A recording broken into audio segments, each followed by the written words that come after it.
Una historia de las montañas Ragged, por Edgar Allan Poe. A finales del año 1827, cuando residía yo cerca de Charlottesville, Virginia, traté conocimiento por casualidad con el señor Augustus Bedloe. Este joven gentleman era notable bajo todos los aspectos y provocaba en mí un interés y una curiosidad profundos. Juzgué imposible comprender su persona tanto moral como física. De su familia no conseguí obtener ningún informe positivo. Nunca pude averiguar de dónde venía. Hasta en su edad, aunque le he llamado joven gentleman, había algo que me dejaba perplejo en alto grado. Parecía, por cierto, joven, y se daba importancia hablando de su juventud, si bien había momentos en que no hubiese yo tenido el menor inconveniente en imaginar que tenía 100 años, pero nada tan peculiar como su aspecto exterior.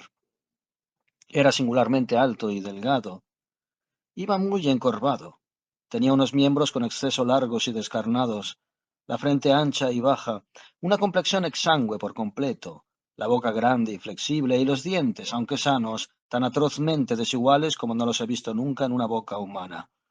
La expresión de su sonrisa, sin embargo, no era nada desagradable, como pudiera suponerse, pero carecía de toda variación. Mostraba una profunda melancolía, una tristeza sin fases e incesante. Sus ojos eran por lo general grandes y redondos como los de un gato. Las pupilas, además, sufrían una contracción o una dilatación ante cualquier aumento o disminución de luz, ni más ni menos que las que se observan en la familia de los felinos. En los momentos de excitación, los ojos adquirían un brillo casi inconcebible y parecían emitir rayos de un fulgor no reflejado, sino interno. Con todo, en su estado ordinario aparecían tan en absoluto apagados, nebulosos e inertes, que daban la sensación de los ojos de un cadáver enterrado desde hacía largo tiempo. Estas particularidades personales parecían causarle un gran fastidio, y siempre aludía a ellas en una especie de esfuerzo semi-explicativo, semi-justificativo, que al oírlo por primera vez me impresionó de modo muy penoso. No obstante, pronto me acostumbré y desapareció mi malestar. Aparentaba él tener más bien el propósito de insinuar que de afirmar de un modo terminante que físicamente no siempre había sido lo que era, que una larga serie de ataques neurálgicos la habían reducido de un estado de apostura personal nada corriente al que veía yo. Desde hacía varios años le prestaba asistencia a un médico llamado Templeton, un señor viejo que tendría quizá 70 años, a quien había conocido en Saratoga y en cuyos cuidados había encontrado o creído encontrar un gran beneficio. El resultado fue que Bedloe, que era rico, concertó un arreglo con el doctor Templeton, por el cual este último, a cambio de una generosa remuneración anual, consintió en dedicar su tiempo y su experiencia exclusivamente al cuidado del enfermo. El doctor Templeton había viajado mucho en su juventud y en París se convirtió con gran ardor en un adepto de la doctrina de Mesmer. Únicamente por medio de remedios magnéticos había conseguido aliviar los agudos dolores de sus pacientes, y este éxito había inspirado, por supuesto, al último cierto grado de confianza en las opiniones que daban origen a aquellos remedios. El doctor, entretanto, como todos los entusiastas, se esforzó por hacer un prosélito completo de su pupilo, y al cabo lo consiguió hasta el punto de inducirle a que se sometiese a numerosos experimentos. Repitiendo estos con frecuencia, produjeron resultados que desde hace largo tiempo se han hecho tan vulgares que atraen muy poco o ninguna atención, pero que en la época en que escribo eran apenas conocidos en Estados Unidos. Quiero decir que entre el doctor Templeton y Bedloe se había creado poco a poco una clara, poderosa y marcada afinidad o relación magnética. No sostengo, empero, la afirmación de que esa afinidad se extendiese más allá de los límites del simple poder productor del sueño, pero este poder mismo había alcanzado una gran intensidad. En la primera tentativa para producir el sueño magnético, el mesmeriano fracasó de lleno. A la quinta o sexta no triunfó, sino muy parcialmente, y después de un prolongado esfuerzo. Hasta la duodécima no logró un éxito rotundo. Después de esta, la voluntad del paciente sucumbió con rapidez a la del médico de tal modo que cuando conocía a ambos el sueño sobrevenía casi al instante por la simple volición del operador, hasta cuando el enfermo no se daba cuenta de su presencia. Y sólo ahora, en el año de 1845, cuando tales milagros son atestiguados a diario por miles de hombres, me atrevo a citar esa aparente imposibilidad como un acto serio.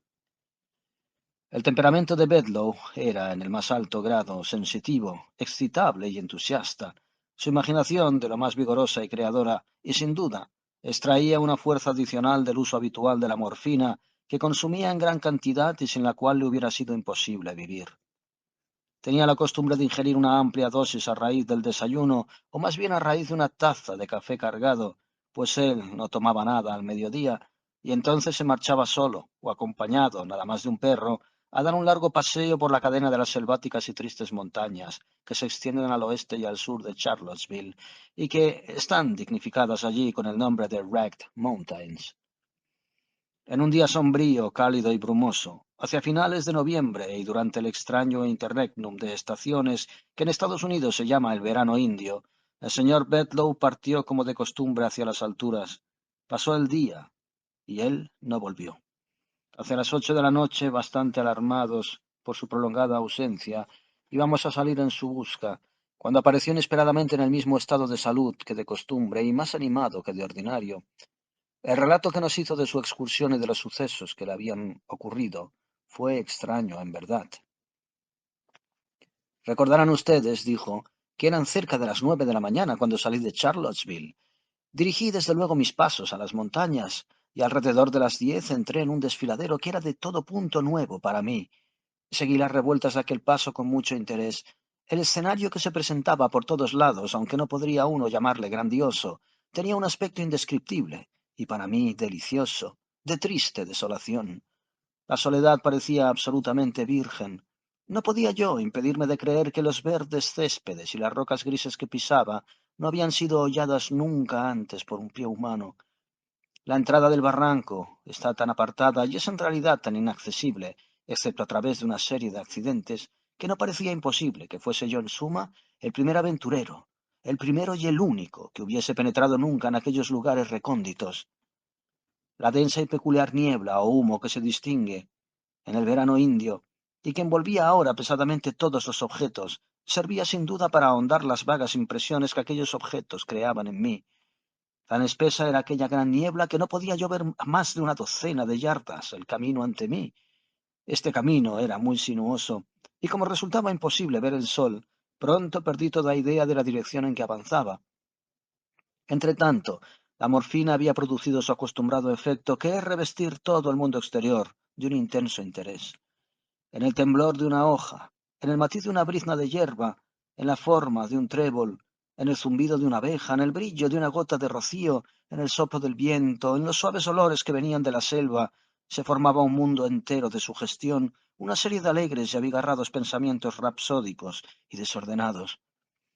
Preocupado por ellos, caminé varias horas durante las cuales la niebla se espesaba a mi alrededor con tal extensión que al final me vi obligado a buscar a tientas el camino. Y entonces un indescriptible malestar se apoderó de mí, una especie de nerviosa vacilación y de temblor. Temí seguir andando por temor de precipitarme en alguna sima. Recordé también extrañas historias oídas acerca de aquellas Ragged Hills y de razas primitivas y feroces de hombres que habitaban en sus bosques y cavernas. Me oprimían y desconcertaban mil vagas fantasías, pensamientos más penosos aún por su vaguedad. De repente se detuvo mi atención ante un fuerte redoble de tambor. Mi asombro fue naturalmente extraordinario. Un tambor en aquellas alturas era cosa desconocida. No me hubiera dejado más sorprendido el sonido de la trompeta del arcángel, pero surgió una nueva y más pasmosa causa de interés y de perplejidad. Oía yo acercarse un salvaje cascabeleo o tintineo, como si chocasen grandes llaves de un manojo, y en el mismo instante un hombre de atezado rostro y medio desnudo pasó presuroso ante mí con un grito. Llegó a estar tan cerca de mi persona que sentí su cálido aliento sobre mi cara. Llevaba en una mano un instrumento compuesto de una serie de anillos de hierro y lo sacudía vigorosamente al correr. Apenas había desaparecido en la niebla cuando, jadeando detrás de él, con la boca abierta y los ojos centelleantes, se precipitó un enorme animal. No podía equivocarme sobre su especie. Era una hiena. La vista de aquel monstruo alivió más que aumentó mis terrores, pues estaba yo ahora seguro de que soñaba, y me esforcé, me excité a mí mismo para despertar mi conciencia. Caminé audaz y rápidamente hacia adelante. Me froté los ojos, llamé con fuerza, me pellizqué los miembros. Un pequeño arroyo se presentó ante mi vista y allí me detuve. Me lavé las manos, la cabeza y el cuello. Esto pareció disipar las sensaciones equívocas que me habían inquietado hasta entonces. Me pareció ser, al levantarme, un nuevo hombre. y proseguí con firmeza y complacencia mi camino desconocido. A la postre, todo rendido por el esfuerzo y por cierta pesadez atmosférica, me senté debajo de un árbol. En aquel momento apareció un débil rayo de sol y la sombra del follaje cayó sobre la hierba, leve pero claramente definida. Miré con fijeza aquella sombra durante unos minutos. Su forma me dejó estupefacto. Miré hacia arriba. Era una palmera. Me levanté entonces deprisa y en un estado de terrible agitación, pues ya no era suficiente el imaginar que soñaba. Sentí que poseía un perfecto dominio de mis sentidos, y estos traían ahora a mi alma a un mundo de sensaciones nuevas y raras. El calor se hizo de pronto intolerable. Un extraño olor adensaba la brisa, un murmullo profundo y continuo, semejante al que se eleva de un río crecido, pero que corre suavemente, llegó a mis oídos, mezclado con el zumbido peculiar de una multitud de voces humanas. Mientras escuchaban el colmo de un asombro que no necesito describir, una fuerte y leve racha de viento se llevó la niebla, como con la varita de un mago.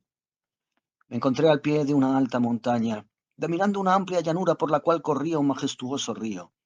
A la orilla de aquel río se elevaba una ciudad de aspecto oriental, tal como esas a que se refieren los cuentos árabes, pero de un carácter todavía más singular que el de ninguna de las que allí se describen. Desde mi sitio, que estaba sobre el nivel de la ciudad, podía yo divisar todos sus rincones y ángulos como si estuviesen dibujados sobre un plano. Las calles parecían innumerables y se cruzaban con irregularidad en todas direcciones, pero eran más bien avenidas tortuosas que calles y hormigueaban materialmente de gentes. Las casas eran extrañas y pintorescas. A cada lado había una profusión de balcones, de galerías, de minaretes, de hornacinas y de miradores esculpidos de manera fantástica. Abundaban los bazares, y en ellos se desplegaban ricos objetos en infinita variedad y abundancia, sedas, muselinas, la más deslumbradora cuchillería, o las joyas y las gemas más magníficas. Junto a aquellas cosas se veían por todos sitios estandartes y palanquines, literas en que estaban mujeres veladas, elefantes fastuosamente engualdrapados, ídolos grotescamente tallados, tambores, banderas, batintines, lanzas, mazas plateadas y doradas, y en medio de la multitud del clamor, de la mezcolanza y la confusión generales, entre el millón de hombres negros y amarillos, enturbantados y con túnica, con las barbas flotantes, circulaba una multitud innumerable de bueyes sagrados, adornados de cintas, mientras nutridas legiones de monos sucios, pero sagrados también, trepaban parlando y chillando por las cornisas de las mezquitas, o se colgaban de los minaretes y de los miradores.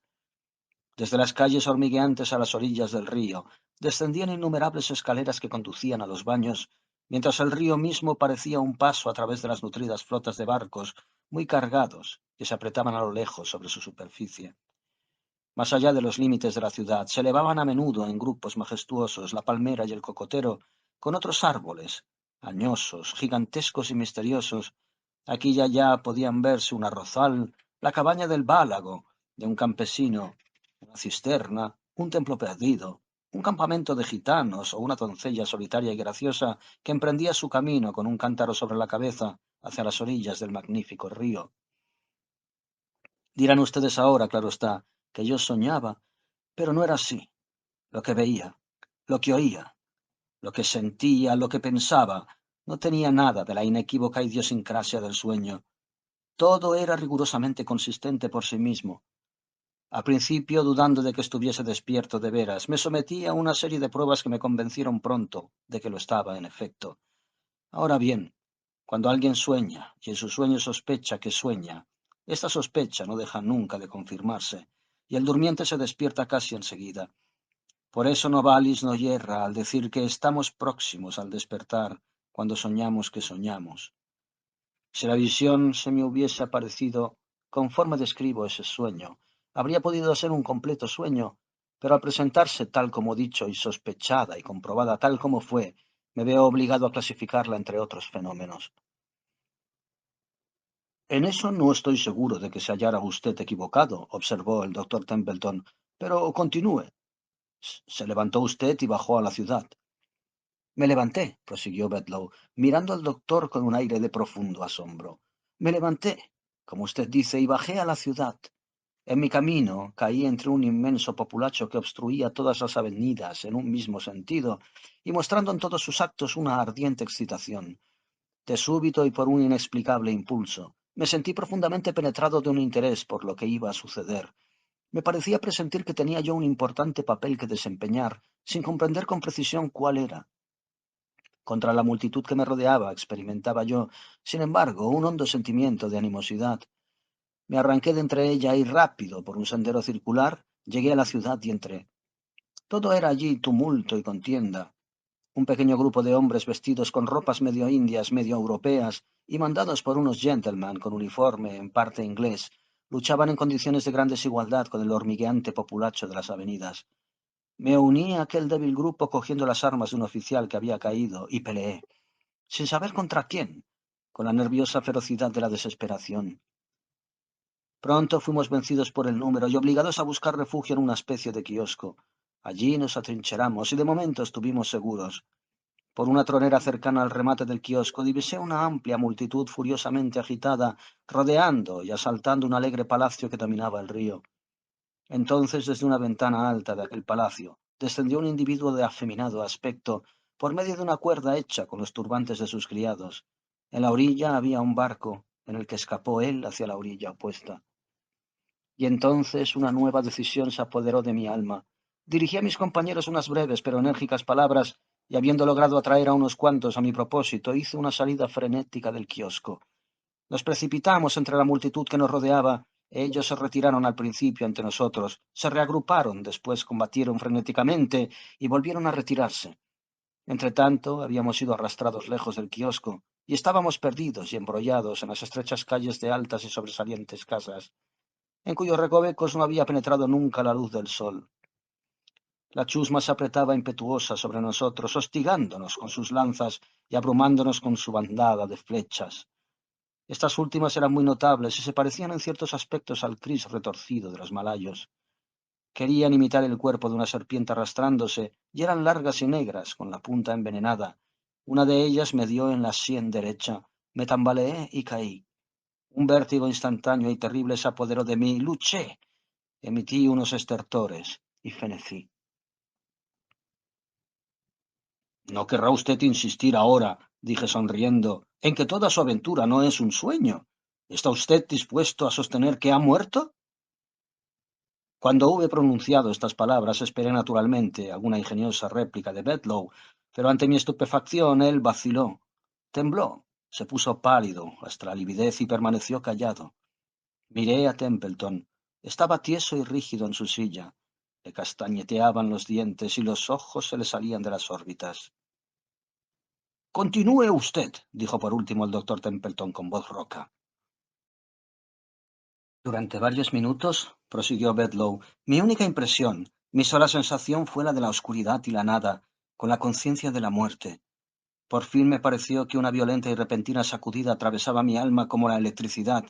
Con ella vino el sentido de la elasticidad y de la luz. Esta última la sentí, no la vi. En un instante, me pareció que me elevaba sobre la tierra, pero no poseía presencia visible, audible o palpable. La multitud se había marchado y cesado el tumulto. La ciudad estaba en un relativo reposo. Debajo de mí yacía mi cadáver, con la flecha en la sien y la cabeza muy hinchada y desfigurada. Pero todas aquellas cosas, yo las sentía, no las veía. No tenía interés por nada. Hasta el cadáver se me figuraba un objeto que no me concernía.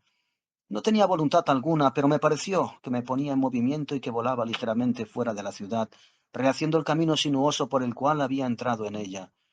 Cuando alcancé el punto en el barranco de las montañas donde me había encontrado a la llena, sentí de nuevo una sacudida como si me aplicasen una pila galvánica. El sentido de la pesadez, de la abolición, de la materia, volvió a mí. Fui otra vez mi propio ser original y dirigí presuroso mis pasos hacia mi casa, pero el pasado no había perdido la fuerza de la realidad, y ahora no puedo obligar a mi inteligencia ni por un segundo a considerar esto como un sueño. No lo era, dijo Templeton con un aire de profunda serenidad, y a pesar de todo, sería difícil decir cómo podría llamarse de otra manera.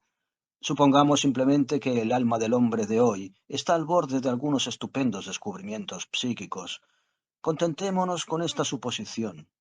En cuanto al resto, he de dar cierta explicación. He aquí una pintura a la acuarela que les hubiese enseñado antes si un inexplicable sentimiento de espanto no me hubiera impedido hacerlo. Miramos la pintura que nos mostraba.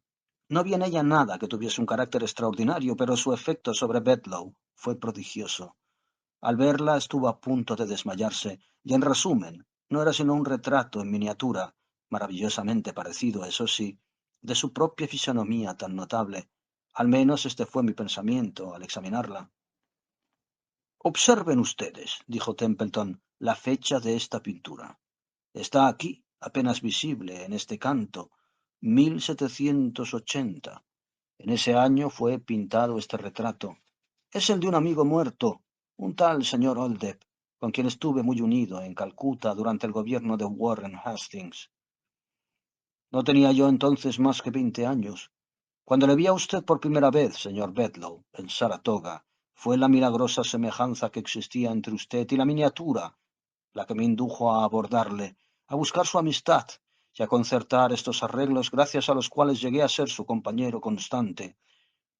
A obrar así me impulsaba en parte y acaso principalmente la añorada memoria del difunto, pero también en parte una curiosidad inquieta y no del todo desprovista de horror respecto a usted mismo. En su relato de la visión que se le presentó en las montañas, ha descrito usted con la más minuciosa exactitud la ciudad india de Benarés, junto al río Sagrado. Los tumultos, el combate, la matanza eran los sucesos reales de la insurrección de Chait Singh que tuvo lugar en 1780, cuando la vida de Hastings estuvo en inminente peligro. El hombre que escapó por la cuerda de turbantes era el propio Chait Singh. El grupo de Kiosco estaba compuesto de soldados y oficiales británicos capitaneados por Hastings. Formaba yo parte de ese grupo, e hice cuanto pude por impedir aquella temeraria y fatal salida del oficial que cayó en las avenidas atestadas, herido mortalmente por la flecha envenenada de un bengalí. Aquel oficial era mi más querido amigo, era Oldeb.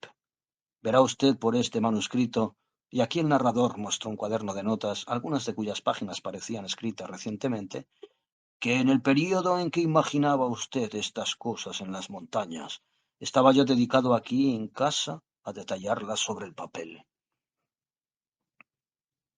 A cosa de una semana después de esta conversación apareció el siguiente comunicado en un periódico de Charlottesville.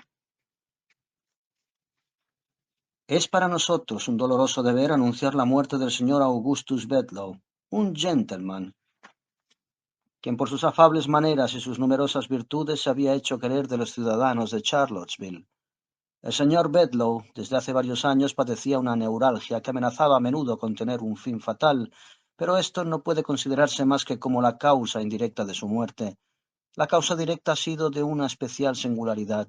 En una excursión a las Rock Mountains hace unos días, contrajo el señor Bedloe un ligero enfriamiento acompañado de fiebre que le produjo una congestión a la cabeza.